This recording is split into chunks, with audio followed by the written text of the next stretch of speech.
An Imperfect Leader, Leadership in After Action is supported by ILAA, a firm dedicated to supporting aspiring new and established leaders. For more information, please find them at human-centeredleaders.com. Hello, Imperfect Leaders.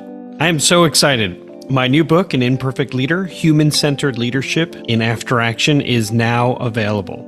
You can order it by going to Amazon, Barnes & Noble. I've seen it online in lots of bookstores. Thank you so much for your support. One of the more powerful back-to-school administrator meetings that I ever led was when I took all of the administrators to see Bad Kids. It was a documentary about an alternative school in Yucca, California. I looked it up, and actually the whole movie's on YouTube, so I'll put the link in the show notes. That documentary, and another one, it was called Bully, shaped for me some of my thinking about schools, the cultural field we create for children, and the different pathways we need to create for them as well. In fact, following the showing of Bad Kids, I invited a panel of children or recent graduates who had been enrolled in our district's alternative high school to talk about their building and how it was different from the comprehensive high schools, and how their connection to the principal and her staff really saved their lives. It was such a moving moment. My guest this week was similarly inspired. For Brian Troop, it was the documentary Most Likely to Succeed. The film pushes schools to consider how the world is ever-changing and how schools really need to adapt to tomorrow's needs.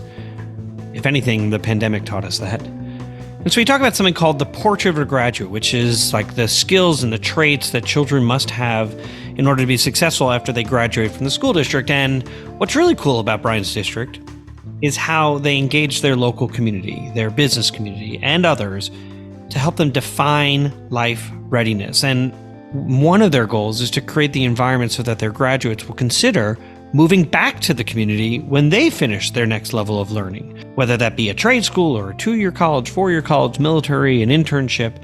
They're really thoughtful about preparing kids for the future, as well as considering what their community needs as it looks to the future. It was a fun episode. Thanks for listening. Today on An Imperfect Leader, Dr. Brian Troop is my guest. Brian became superintendent of the Ephrata School District in Ephrata, Pennsylvania in 2013. Before that, he served the district as assistant superintendent, and Brian is credited for being a creative leader and a collaborative leader. He and his team have worked to provide opportunities for children, and an example of that would be the Cornerstone projects, which are year-long projects for each grade level that connect students with a community partner. And then they build, it's to help build engagement and strengthen relationships between the school and the community. So it's really innovative. So it's no wonder that Dr. Troop was recognized as the 2023 Pennsylvania Superintendent of the Year. Brian, welcome to An Imperfect Leader. Thank you. Honored to be here. It is so wonderful to meet you. This past February, you were part of a panel facilitated by Bill Daggett at the AASA National Conference. And during the panel, you described your role as a superintendent as one who works at designing systems to support children so that they have agency over their learning. And I guess what I mean by that is that, like, you spoke about creating authentic experiences for children, like participating in the redesign of facilities. And those experiences, extending learning out of the textbook, really contribute to what might be considered a keystone for your district, the concept of a life-ready graduate. And I wonder, would you tell us what the Life Ready graduate means to you and how it has helped align your systems? And I guess what I mean by that is Bill Daggett, who is the founder of the International Center for Leadership and Education, he said at your panel, when everything's a priority, nothing is. So it sounds like you really found some focus in what you're looking for or what you are promising to your community as children graduate from your schools. Yeah, well, thank you for that question. I think the idea of having a portrait of a graduate or some sort of collection of goals for students, in our case, that go well beyond what can be easily measured on a standardized test. We've been in this system, in the business for many years, where we're evaluated by scores on a test, and that's not what we're charged with producing. We're not asked. Our community doesn't ask us to produce kids who can score well independently in isolation on standardized assessments that measure low-level knowledge. They ask us to produce folks that have integrity, that are resilient, that have grit, that can communicate with others, work on a team, all things that are more difficult to measure, but uber important in the real world. So when we went through this reflection we had, and we kind of came to this epiphany that we need to match what kids need in the real world, an ever-changing world, to be successful, more so than we need to align to the standards and test prep type curriculum. So that's where we kind of started with developing the portrait of a graduate. We involved stakeholders, looked at research, involved alumni, students, parents, teachers, all in this process to identify what's now included in our life-ready graduate. That's what we call our portrait. And early on in the development and implementation of these 12 traits, we realized project-based learning was really the best way to get kids actively involved in some of those skills and dispositions. And those are what you mentioned, like our design challenges, our cornerstone projects. Those are all outgrowths of us really trying to support teachers with aligned systems that produce opportunities for them to give feedback on teamwork and creativity and collaboration, to promote kids to be more resilient and reflective in their learning. So it really became the vehicle for implementing the portrait. So I alluded to it, although I'd be really interested for you to maybe just dive a little bit deeper into the cornerstone projects, because what you're speaking to is this this focus on deeper learning, right? That genuine experiences, teacher as an activator, and children being encouraged to be curious about their surroundings. And it's often referred to as project-based learning in terms of having authentic experiences and projects that do anchor themselves to standards that the state has identified as what every child should be learning, however, doing it in a really authentic way. Because as you noted, children, when they become adults, they don't just work in isolation. I mean, some work maybe at some point in terms of like computer programmers and things like that, but they still are part of a team where they're checking each other's work, supporting each other, helping each other really bring out the best in that work. And so would you talk just a little bit about what project-based learning looks like in your district? Yeah, I think, well, you nailed a couple of the elements that we prioritize. Ultimately, our goal is never to have to force kids to do schoolwork. Ideally, we'd be presenting the situations that provide interesting enough problems to solve and real life conditions that they're going to impact, that they'll want to do this work. And that's kind of the ultimate, like the pie in the sky sort of ideal, knowing that if we aim towards that, we'll make progress in that direction. But our cornerstones, we have a theme for each grade level. So we have a common theme that's really the source of relevance. So, for example, the importance of water to our community. That's one for an elementary school grade level that goes across all the classes of that grade. And so when they're doing math and they're doing graphs, they're comparing rainfall or water runoff from fields, or looking at different levels of local waterways. So it's a source of relevance. So they're trying to solve this problem and seeing how it connects to the other things in their curriculum. So it's not every day there's something connecting to it, but it kind of weaves in and out of the curriculum. So when they're reading a story and there's something to do with clean water, or they actually in social studies study cultures, that water is a big element of scarcity of clean water is impacts the culture. So it's kind of it's a ongoing backdrop of relevance to make the content that we need to teach that are in the standards more real and more authentic. So it requires teachers to rewrite units of curriculum to better align it to that theme. But it also, I imagine instead of opening up a textbook and saying, for example, if we're thinking about Pennsylvania and the importance of the Erie Canal and why, instead of just opening up a textbook and saying like they had to move product, right? But instead asking sort of an overarching question, why might there be communities along waterways? Why might that be important? And those cornerstones written by our teachers, designed by our folks, so they know the curriculum, they know the context. One of the elements is a community partner and all that. So folks from the waterworks in our community, they're guest speakers in those third grade classrooms, and they come in and they tell about how the filtration system works, what they measure, what they monitor, where the water comes from, where it goes when they're done. Like all that's part of the conversation. I love it. Why we might use reclaimed water to water certain areas of our community. Yeah. And the strategically, we have a pattern in our community. Kids go through school, they go to college oftentimes, and then they take their degrees and they apply them elsewhere. We don't have a lot of coming back. We have a fair share, but we'd like to increase that. We'd like everyone to recognize how special our community is. So when they go in and get their degrees, they can come back and put them to use to help better our community. So we think having employers more involved in the district, they'll gain some support and insight. And then our students who know how special our community is by the time they graduate through these annual projects that have community. That likely includes some internships and then relationships within those divisions. That's really smart. That's a really sort of strategic way of thinking about your system and your community and the importance of re-greening in terms of the talent. That's really wonderful. In the leadership model that I use to advise others, there is a dimension called collective aspiration. And that's really the heart of an organization's work. And inside that dimension is a term, shared images of success. And this term speaks to the importance of everybody being on the same page.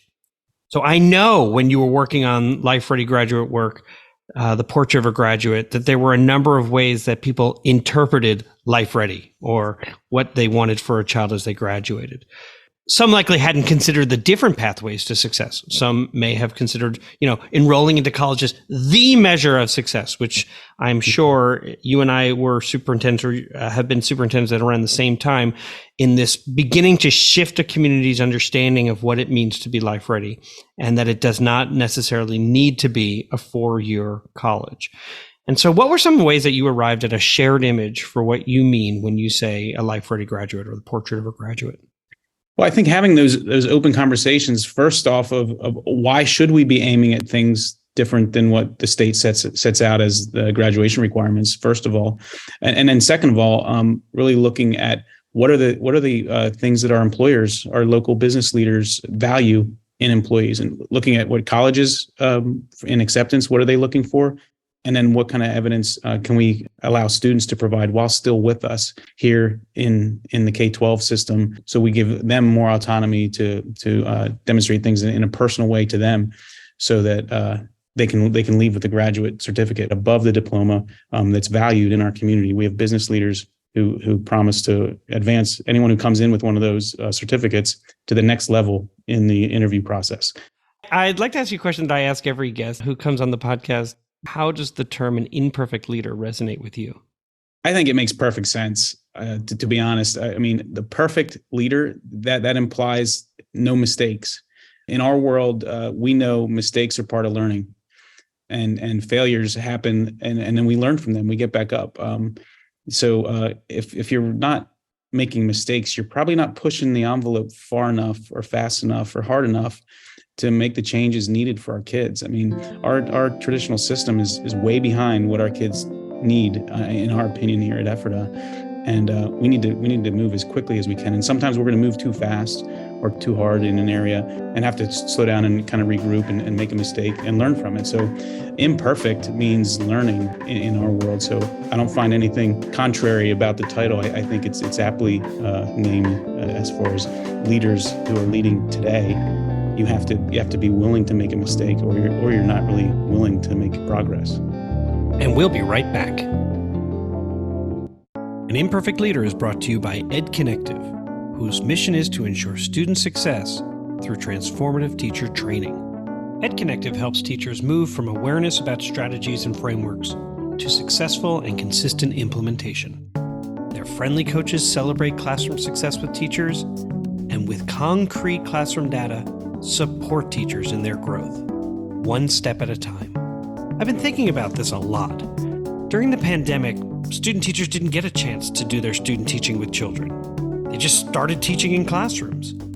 And they need help. Across the nation, states are adopting higher expectations to make up for learning loss. That's where EdConnective fits in. Their vision is that every student deserves a great teacher, and every teacher deserves a great coach. Find out more by contacting them at edconnective.com. We're back for segment 2 of An Imperfect Leader called Imperfect Leadership in After Action. Dr. Brian Troop is my guest, and Brian is the superintendent of the Ephrata Area School District in Ephrata, Pennsylvania. And in this segment, we ask our guests to deconstruct a decision that they had to make, and then we discuss it a bit. So, Brian, what happened? So we have a portrait of a graduate that was, we took a lot of time in involving all stakeholders and looking at research as to what should be included in this portrait, which really is just essentially a list of the knowledge, skills, and dispositions that we believe are most important for kids in an ever-changing world. And this was developed before COVID, so it's kind of laughable that we thought the world was ever-changing before that.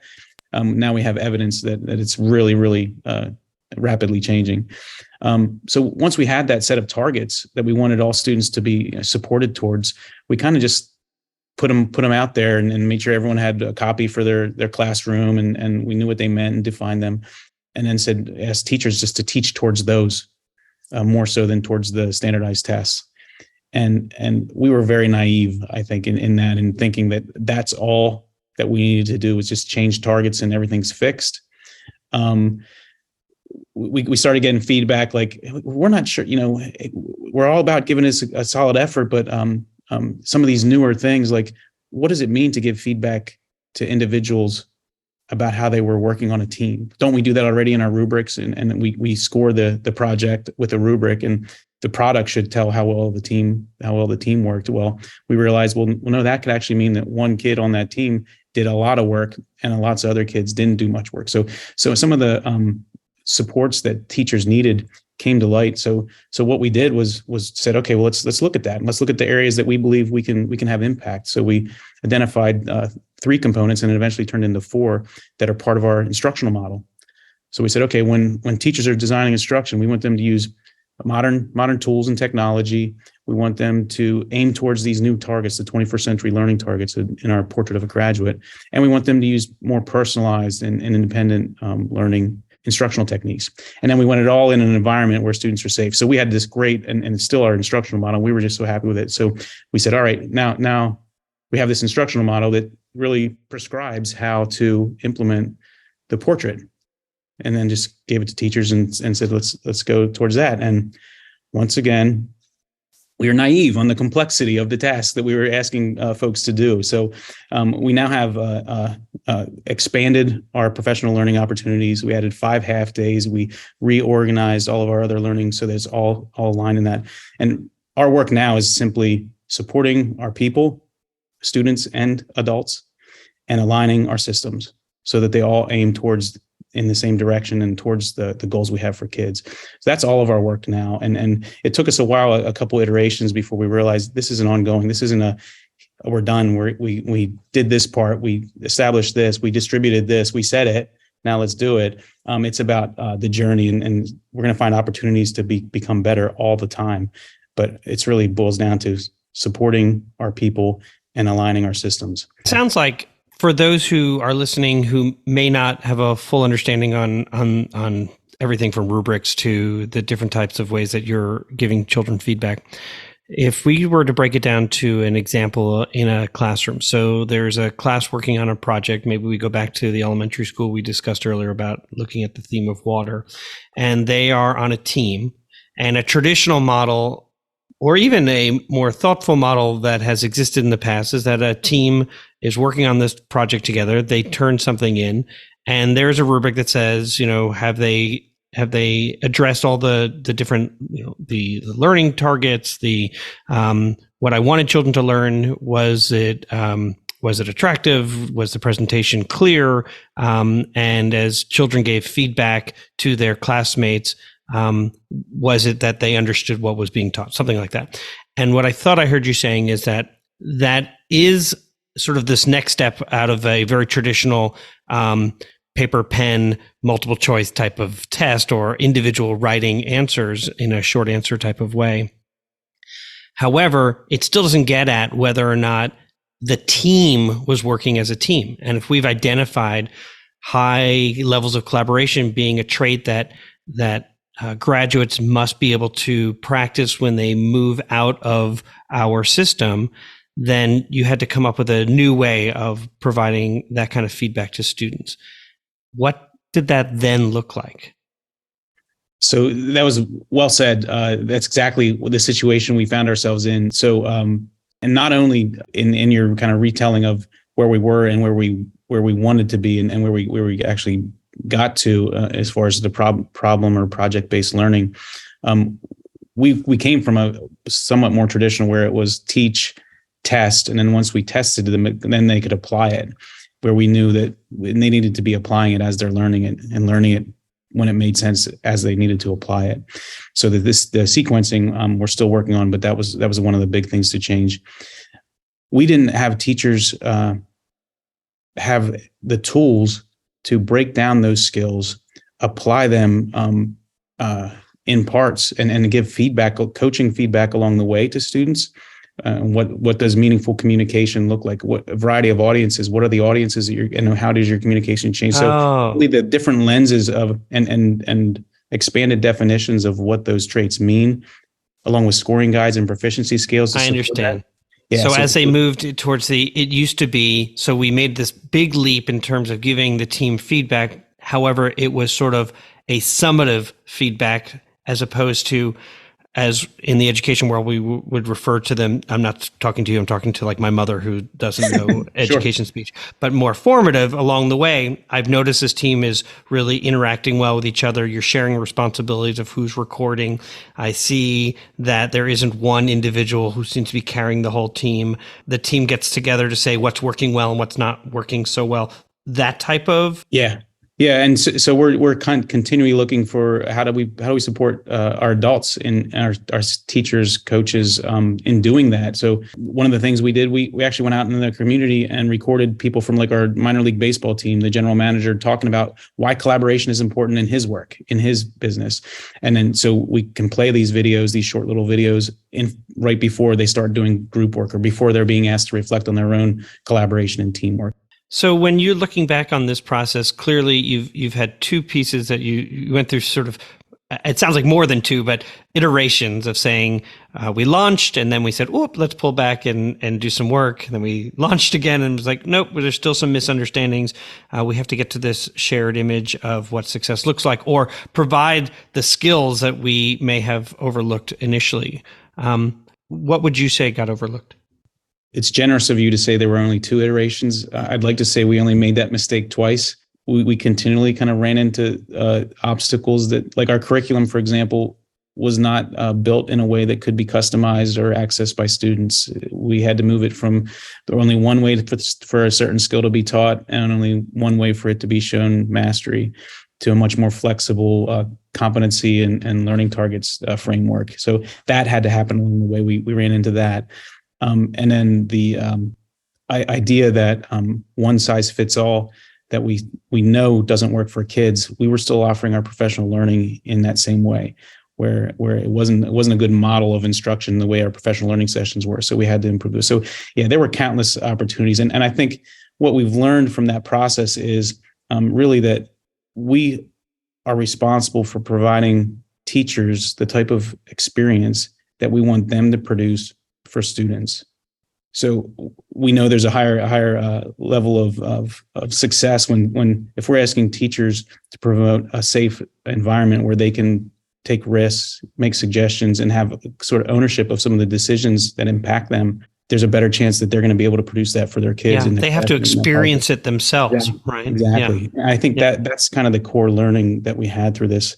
I get the sense you seek feedback quite often from the people that you have the privilege to serve. It sounds like, as you're looking back on this, one piece that you wish you had done even more thoroughly was involving those most impacted by this decision. Exactly. Yeah. Those doing the work should have a much larger say in the work. What did you learn about relationships, or what new relationships were formed? I found our staff really forgiving of these mistakes because they knew our heart was in the right place, and we were open to admitting mistakes and open to having conversations about how to do better next time. So I think I really appreciate the character of our faculty as a whole in making these steps, because it's not easy.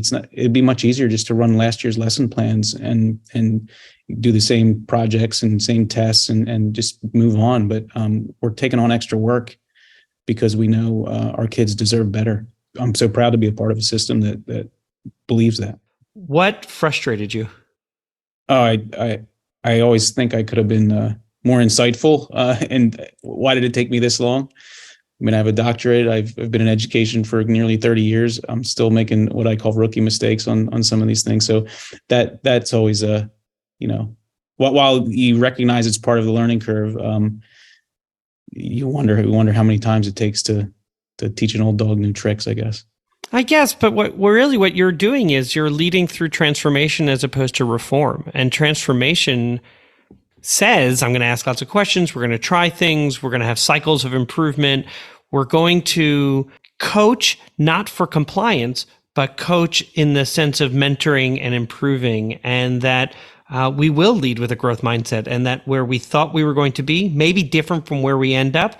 And that's because we made the intentional decisions along the way. And so I don't know if it's a rookie mistake as much as those old dogs may just stick with reform and try to just maintain high pressure, very much looking at things from that accountability, obsessed thinking, external evaluation, as opposed to how do we improve internally, and asking ourselves that important question: what do we want for children? How do we want to be together? And what do we want to be together? Mm-hmm. So I don't know. I would say you're beating yourself up. Yeah, I'm not beating myself up. That's generous of you. I think we're the Ephrata Mountaineers. Is our mascot is a mountaineer, and in the spirit of mountaineering, when you work hard to climb a peak, when you get to that peak, you have a new perspective on where the next peak is. Great metaphor. I think that's kind of like what we recognize, that when we get there, we'll see more opportunities at that point. So it's not that get there, put a stake in it, and we're done. It's get there so that we have a new perspective and we can do even better for kids in the future. And I would extend that to say that as you're at the base of this mountain, you're not suggesting to people, hey, why don't we try to do this like free solo style? Like, let's just not even bring any sort of equipment with us. Let's just scale it and see how we do. You've been really thoughtful, and so I like that as a metaphor. So you started this work. You were getting feedback from your community inside and outside the system, who was saying there's more that we can do for our children. There's an unpredictable world out there, but we know some things are predictable, and that is that when our children become adults, there are certain traits and characteristics that are going to propel them in their success. So we don't know exactly what jobs are going to be there for our kids, but we do know that there's certain traits that they're going to need to do. So in the end, what was something that was good that came out of this entire process? I mean, first off, we have a clear definition of what our community believes are the traits that a successful graduate from our high school should have. We've outlined them. We've equipped teachers in how to support them, and we know we have offered opportunities for students to demonstrate them before they leave us. So our commitment to our community and to produce folks that are positive impact players within our community, I feel like we have a pretty good start on that, and a solid foundation for that to continue to grow. I think through the process of developing that, we have some great relationships within our community that go beyond just that project or just the cornerstone projects that we've implemented. So I think that we're more embedded into our community than we were before, and those partnerships are invaluable as we face more turbulent times. I think on maybe a little different note, one of the byproducts or additional kind of unforeseen benefits in engaging everyone into that process of developing that is we showed people that their voice mattered. And through that, I mean, our adults, I think, feel continuing to support, SEL areas of need within our student and adults that we serve and work with. We already had kind of a foundation of communication and valuing everyone, that they all can feel like they belong. We have room to grow on that front as well. But I think the process of building a collective and shared vision on what our students need was it's kind of our why as a district, and we did that collectively. So I think that the elements of feeling like we're a team and a family aspect and everyone feeling like they belong was elevated through that process. And I don't know that we can measure what impact did that have on classroom environments and students feeling like they belong. But I think any effort that has the ability to increase the sense of belonging by our community, by our students within our district is an added bonus to this kind of transformational work on the portrait of a graduate. It sounds like that work has had some really positive ripple effects. I imagine it also includes, as you make future decisions, that you are considering which perspective is not being included at this moment, and then how do we establish feedback loops following these decisions and then into the future, because all systems thinkers think about what will this look like a year from now, 3 years from now, 5 years from now. And if you're talking about the portrait of a graduate and you're talking about an unpredictable world, and we know that post-pandemic that there's been a lot of sort of tectonic shifts in the way that we think about teaching and learning, that you have some logical stopping points to say, are we still in the same place where we were 2 years ago? And what do we need to do as we move forward? And who needs to be part of that conversation? It's like you were at my leadership development meeting earlier today with principals. We were well, you should know that I planted a bug in your office, so sorry about that. Yeah, that was exactly where we see ourselves. I think we have to be able to. We were talking about designing towards the edges, like how are we doing and implementing this with those students furthest from opportunity in our district that we serve, and thinking more a part of that should be an element of every decision we make, so that we can ensure that we're doing this in an equitable fashion. The innovative school system isn't just for some; it's for all of our students. Well, and if you think about who is most likely going to remain in your community after they graduate, if you're not attending to the edges, then you potentially have this cycle that has existed forever. And so who is more likely? You want certainly those children who have been doing internships and have really thrived in the Cornerstone projects to consider coming back to town or staying in town. But you know pretty well who's staying in town. So how do you look for ways to engage in such incredible transformational work that you've described today? My guest again today was Dr. Brian Troop. And Brian, it's absolutely clear from what I've read about you and from our conversation today that you really are a transformational leader. And so I know this is important to you because I've read about it and you've written about it, that it's about doing it together as a district. So whether it's these Cornerstone projects you've identified or identifying the traits needed to be successful, that you've done it as a team. And it's clear why you were recognized by your peers in Pennsylvania as the 2023 Superintendent of the Year. Thank you so much for being my guest. Thank you. It's been an honor to be a part of this, a part of your program. Music for An Imperfect Leader was written and arranged by Ian Varley. Sam Falbo created the Daruma doll butterfly artwork. Imperfect leadership is not a scarlet letter. It is a badge of honor. It recognizes that serving as a lead learner is about being a vulnerable leader, an empathetic leader, a compassionate leader. And I'm proud to be an imperfect leader, so I hope you'll join me next time for another episode of An Imperfect Leader. Leadership in After Action.